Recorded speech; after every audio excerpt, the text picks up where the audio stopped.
पैसा आज है, कल नहीं है, लेकिन हम सब कल भी इंसान थे, आज भी इंसान हैं और कल भी इंसान ही रहेंगे। इसलिए हमें अपने साथियों का सम्मान करना चाहिए और इस तरह के पैसों का धौंस दिखाकर किसी को दबाना नहीं चाहिए। उसका ये मैसेज पढ़ते ही चारों तरफ सन्नाटा छा गया था, मगर किसी को मालूम नहीं था कि इतने महंगे तोहफे देने वाला कोई और नहीं बल्कि लकी ही था। वो सब कुछ सह सकता था, लेकिन इस तरह से अपने दोस्तों की बेइज्जती नहीं।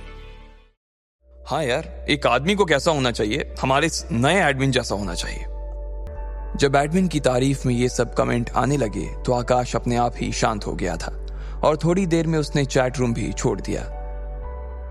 जैसे ही उसके गायब होने का नोटिफिकेशन चैट रूम में आया तो गर्वित समेत सारे लोग उसके ऊपर हंसने लगे। अंजलि, ये चैट रूम का एडमिन कौन है?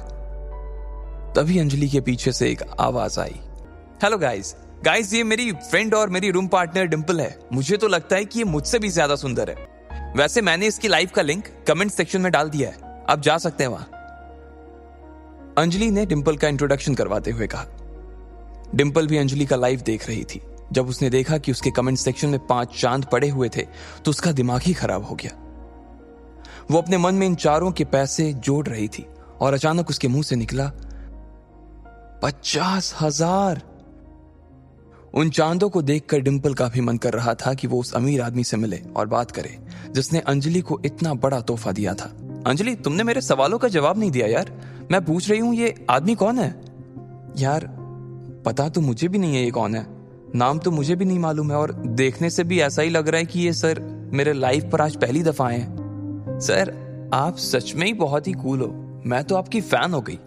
आपने मेरी दोस्त अंजलि को 5 चांद दे दिए, ये तो सच में बहुत कूल है। वैसे मैं आपको बताना चाह रही थी कि मैं भी अपना खुद का लाइफ शुरू करने की सोच रही थी, तो क्या आप मेरे भी लाइफ से जुड़ेंगे? डिंपल, अंजलि ने कहा और उसे गुस्से में देखने लगी। मुझे तो तुमने कभी बताया ही नहीं कि तुम अपना लाइफ शुरू करने वाली हो। अगर तुमने शुरू कर भी दिया हो तो तुम्हें क्या लगता है कि तुम मेरे इस चांद को मुझसे छीन लोगी? डिंपल ने उसकी बात नहीं सुनी और कैमरे में देखते हुए बोली, सर मैं अपने बारे में ना आपको एक इंटरेस्टिंग फैक्ट बताना चाहती हूँ। मैं अभी तक सिंगल हूँ और मुझे ना आज तक कोई आपके जैसा बंदा मिला नहीं है। मिल भी कैसे सकता था सर? अब आप जैसे तो सिर्फ आप ही हो ना। अब अगर आपको भी कोई मेरी जैसी बंदी ना मिली हो ना तो हम लोग मिल सकते हैं, एक दूसरे को जान सकते हैं। सर आपका तो पता नहीं, लेकिन मुझे तो आपसे मिलने की ना बहुत ज्यादा एक्साइटमेंट हो रही है। जैसे ही उसने ये बात कही नीचे किसी ने कमेंट किया, क्या कहा तुमने? तुम सिंगल हो?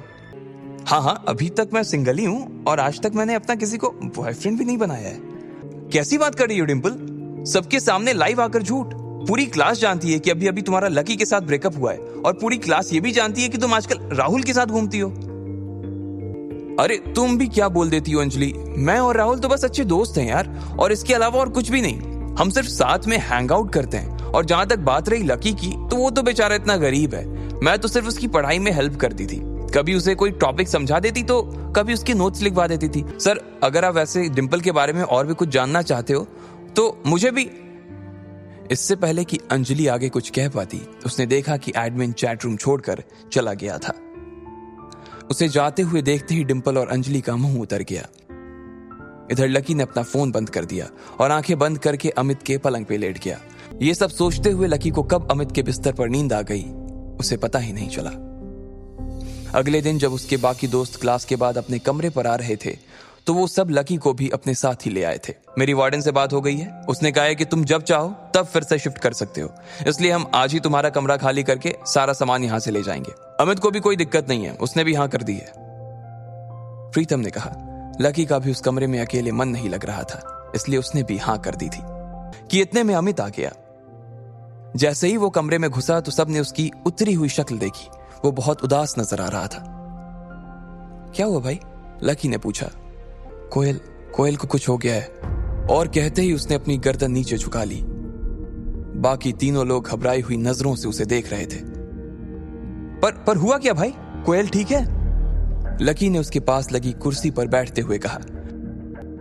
तुम्हें मालूम है कल जब कोयल बिना लंच किए ही उठकर चली गई थी तो वो उस लड़के से टकरा गई थी, याद है? फिर उन दोनों के बीच कहासुनी हो गई और फिर हम लोग बीच में ही कूद गए थे। बाद में कोयल ने वहां से निकलकर पुलिस में उसकी शिकायत भी कर दी थी, लेकिन मुझे आज मालूम पड़ा कि वो आदमी कौन था। कौन था? वो मोहित रायजादा था। उसके पिता लायन ग्रुप ऑफ कंपनीज के मालिक हैं और वो लायन ग्रुप का आने वाला सीईओ है। Lion Group? भाई लायन ग्रुप तो दिल्ली की 10 सबसे बड़ी फर्मों में आता है ना। अरे यार, कोयल ने कितनी बड़ी मुसीबत ले ली है। जब लकी ने उसे शांत करवा ही दिया था तो फिर उसे पुलिस स्टेशन जाने की क्या जरूरत थी यार। हाँ, लेकिन कोयल भी तो किसी बड़े परिवार की बेटी है ना भाई। उसके पिता का अकाउंट अगर न्यू सिटी बैंक में है तो वो भी तो पावरफुल होगी ना, लकी ने कहा।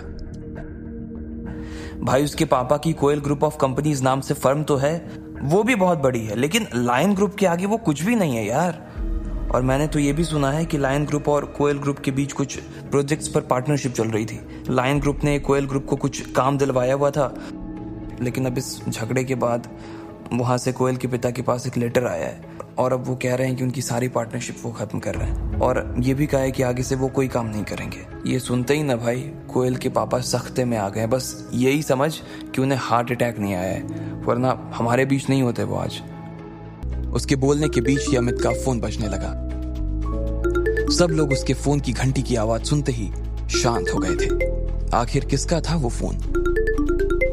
कोयल की वजह से इन तीनों के ऊपर क्या संकट आने वाला था? और क्या लकी कोयल और अपने दोस्तों को इस मुसीबत से बाहर निकाल पाएगा? आपको क्या लगता है, क्या होंगे इन सभी सवालों के जवाब? कमेंट बॉक्स में कमेंट करके जरूर बताएं और सभी सवालों के जवाब को जानने के लिए सुनते रहिए इंस्टा मिलीनियर सिर्फ पॉकेट एफएम पर।